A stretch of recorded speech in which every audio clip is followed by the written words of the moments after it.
अस्सलाम वालेकुम स्टूडेंट्स, मैं हूं आपका फिजिक्स टीचर कमर मोहम्मद नबील और आप इस वक्त हैं नबील्स ऑर्बिट में। तो चलिए स्टार्ट करते हैं आज का टॉपिक।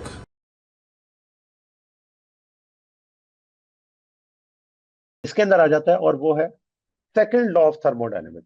अब फर्स्ट लॉ ऑफ थर्मोडायनेमिक हमने डिस्कस किया, उसकी एप्लीकेशन हमने डिस्कस की।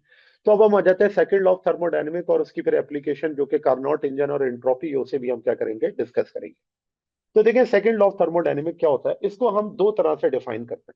पहली तो मैं आपको बता दूं कि फर्स्ट लॉ ऑफ थर्मोडायनेमिक में आप डील करते हैं कन्वर्जन ऑफ हीट को वर्क के अंदर, ठीक है ना। लेकिन यहां पर सेकंड लॉ ऑफ थर्मोडायनेमिक में हम कंडीशंस जो होते हैं उनको ऑब्जर्व करते हैं कि कैसे ये हीट जो होती है वो कन्वर्ट होती है और डायरेक्शन ऑफ हीट फ्लो क्या है। तो यहां पर अगर मैं फर्स्ट लॉ की बात करूं, फर्स्ट लॉ आपको ये बताता है कि how heat is converted to work, how heat is converted to work. तो इसका मतलब ये कि सॉरी, या मैं इसको इस तरह से कहूं कि हम इसमें ये पढ़ते हैं कि heat is converted to work, ये बात हम पढ़ते हैं फर्स्ट लॉ ऑफ थर्मोडायनेमिक में, ठीक है। जबकि सेकंड लॉ ऑफ थर्मोडायनेमिक में हम ये पढ़ते हैं कि ये किन कंडीशंस पर जो है वो हीट कन्वर्ट होती है वर्क में। सेकंड लॉ में आप ये डिस्कस करते हैं कि how and in which direction, and in which direction heat flow from one form to another form, ठीक है ना। तो ये दो चीजें जो होती हैं, heat how and in which direction heat is converted into work, heat is converted into work, into work, ठीक है जी।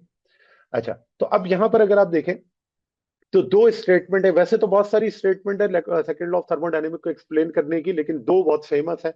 एक कहलाती है लॉर्ड केल्विन स्टेटमेंट और एक कहलाती है Rudolf Clausius statement.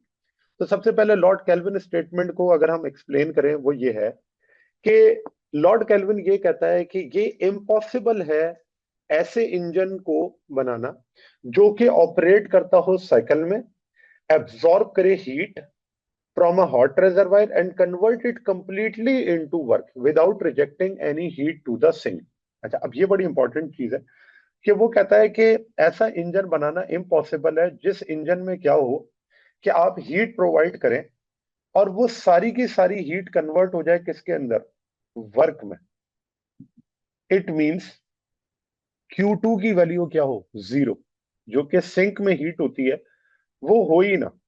All the heat is converted into work, ये है इनपुट जो कि आप हीट क्या कर रहे हैं, प्रोवाइड, और वर्क क्या है, आउटपुट, जिसमें जो हीट होती है वो क्या हो रही होती है, कन्वर्ट हो रही होती है। तो अगर सारी की सारी हीट वर्क में कन्वर्ट हो रही है तो इस चीज को लॉर्ड केल्विन ने क्या किया, रेजिस्ट किया। उसने कहा ये इम्पॉसिबल है, ये नहीं हो सकता कि आप सारी की सारी हीट को क्या करें, मैकेनिकल वर्क के अंदर कन्वर्ट कर दें। कुछ ना कुछ हीट का जाया होना या लॉस्ट होना वो मस्ट है, ये नहीं हो सकता। इसके बगैर जो है वो आपका जो कन्वर्जन ऑफ हीट है वो पॉसिबल नहीं है। ये सेकंड लॉ ऑफ थर्मोडायनेमिक है जो कि आपको बताता है कि किस कंडीशन के ऊपर हीट जो होती है वो कन्वर्ट होती है इनटू मैकेनिकल वर्क। अब यहां पर एक तो बात ये हो गई, और इसके अंदर आप देख सकते हैं कि इसमें आपको ये बताया जा रहा है कि हीट जो होती है वो जब फ्लो करेगी तो कुछ ना कुछ उसके अंदर लॉस जरूर होगा जो कि सिंक के तौर पर है। फिर रुडोल्फ क्लॉसियस इसी बात को डिफरेंट तरीके से एक्सप्लेन करता है, और वो एक्सप्लेनेशन क्या है, वो ये कहता है कि it is impossible to cause heat to flow from cold body to hot body.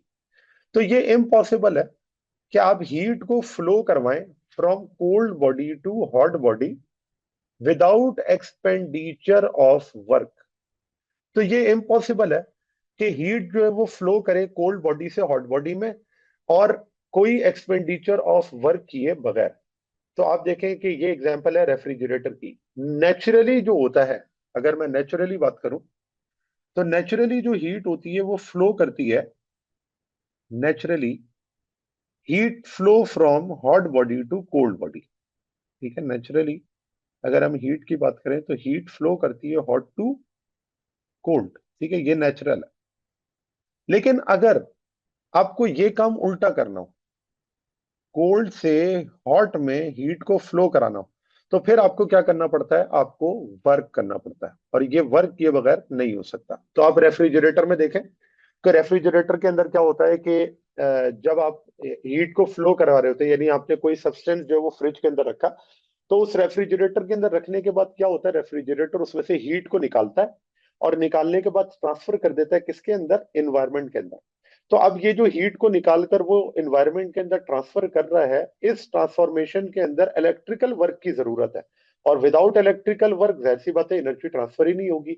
तो अगर आप लाइट ऑन ना करें या इलेक्ट्रिकल एनर्जी ना दे रेफ्रिजरेटर को, तो वो किस तरह से चीजों को ठंडा करेगा या किस तरह से हीट को बाहर निकालेगा। तो यहाँ पर रुडोल्फ क्लॉसियस जो वो ये बात कहता है कि नेचुरली हम जानते हैं कि हीट फ्लो करती है हॉट बॉडी से कोल्ड बॉडी की तरफ, लेकिन अगर यही काम उल्टा करना हो, तो याद रखें इस उल्टे या इस रिवर्स प्रोसेस को करने के लिए आपको क्या करना पड़ेगा, वर्क करना पड़ेगा। विदाउट वर्क ये इम्पॉसिबल होगा कि आप हीट को कोल्ड रेजर्वायर से हॉट रेजर्वायर में ट्रांसफर कर दें। और इस बात को हम अभी रेफ्रिजरेटर के अंदर डिटेल में जाके डिस्कस करेंगे कि रेफ्रिजरेटर किस तरह से वर्क करता है। अब क्योंकि सेकंड लॉ ऑफ थर्मोडायनेमिक की हमने स्टेटमेंट पढ़ ली है, तो इससे रिलेटेड इसकी एप्लीकेशन को जरा डिस्कस कर लेते हैं। जी स्टूडेंट्स, तो ये था आज का हमारा टॉपिक। उम्मीद है आपको टॉपिक समझ आया होगा। अगर आप नबील्स ऑर्बिट में रहना चाहते हैं तो सब्सक्राइब करें और नई आने वाली वीडियोस के लिए बेल आइकन प्रेस करें। Thank you very much. अल्लाह हाफिज़।